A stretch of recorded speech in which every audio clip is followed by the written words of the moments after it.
Good morning, everyone. I promised to do a story time about RJ. Well,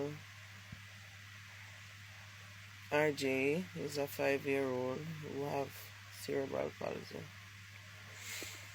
He's my only son and my second child. When he was born, he was born alright when they checked him and everything.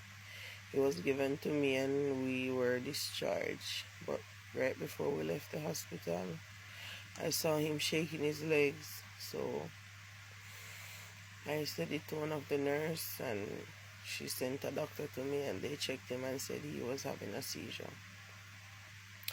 Before they came, I already Googled and typed in the actions that I'm seeing, and Google told me it was a seizure. So when the doctor told me,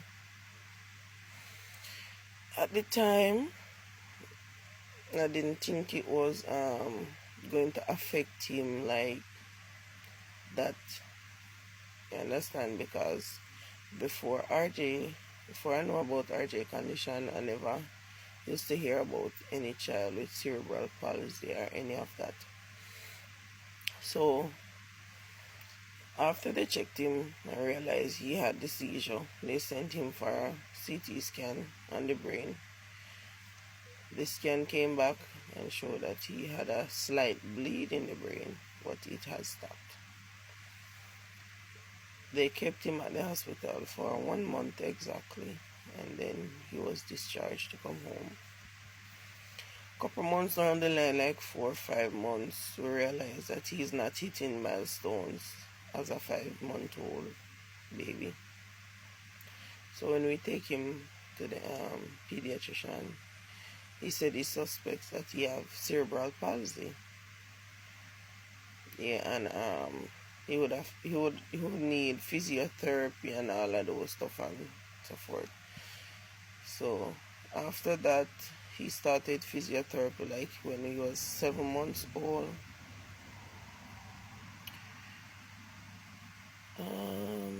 7 months up until when he started school when he was 3 years old. So from he starts school, he gets physiotherapy there and speech therapy. So living with a child with cerebral palsy, it has been very rough. The best of us is now, because when he was smaller, we had a lot of sleepless nights. We hardly used to sleep. And I used to work, and when I do a 6 to 3 shift, when I come home at 3, I don't go to sleep until I go back to work in the morning after 5. Sometimes I fall asleep in the morning, like all after 4. And then when I jump up to go work, I jump up late. When I reach at work, sometimes the boss them have issues, or sometimes I come late and whatever. But each time you have to explain to them that you're going through certain things because they're not in your shoes. They don't really understand. So each time I'm telling them that my child is keeping me up at nights and whatever. So sometimes I doze off one little half hour in the morning before I come to work. So that's why sometimes I reach late. RJ cry rapid when he's smaller. Especially at night time. I say daytime he will cry, but he will cry and stop. But you see at night he cry, you have to come up with him and watch TV and all of that something. But when he was much smaller, he went under more discomfort. So that's the reason why he was like that. So he did his first surgery when he was 1 year and 6 months. Yeah. They did a tendon release. So they cut the back of the ankle and released the tendons in the ankle. Because before he couldn't stand on his foot bottom. So after the surgery, he was able to put his foot flat on the ground. After that, growing up, we realized that even if he's standing and supposed to make a step, his feet would club together. So we go back to the doctor and ask him if there's anything else he can do to the legs to let it be less tight. So because there it's really tight, that's the reason why they are clubbing like that. So he did his second surgery last year, September, and that one was done in the groin on both legs. Right up beside his private area there, that's where they cut and release the muscles. So right now he's more comfortable than before. More comfortable.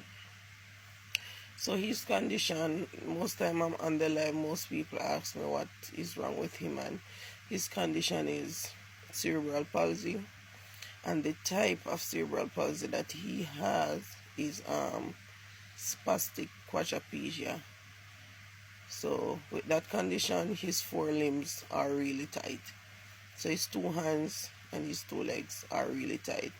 So his other muscles, like in the back, are weak.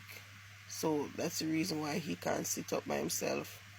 And the tight muscles are the one that makes it hard for him to walk. So he's 5 years old now.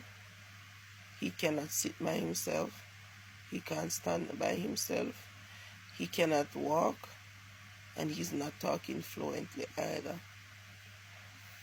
So that's the story of baby RJ. I'm trying not to be emotional, guys. Tears flowing from my eyes, but I'm trying, because RJ is my only son. RJ is my only son. So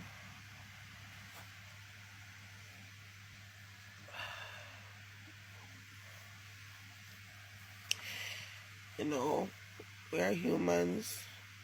We get emotional at times.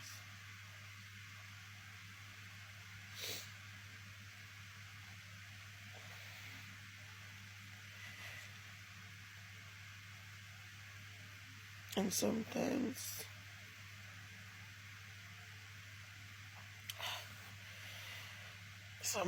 when I think about what he's going through,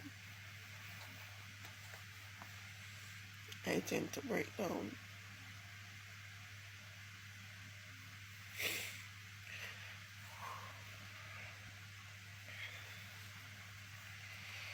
But we rely on God. God makes the impossible possible. He works miracles. And we give God thanks that he's here with us.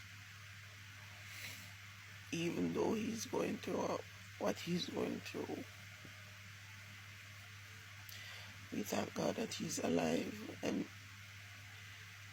his only problem is not being able to move or talk, but for other sicknesses he is okay.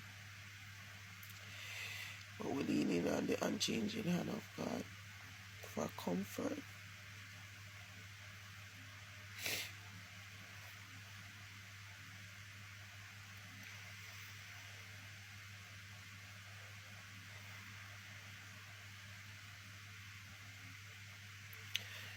So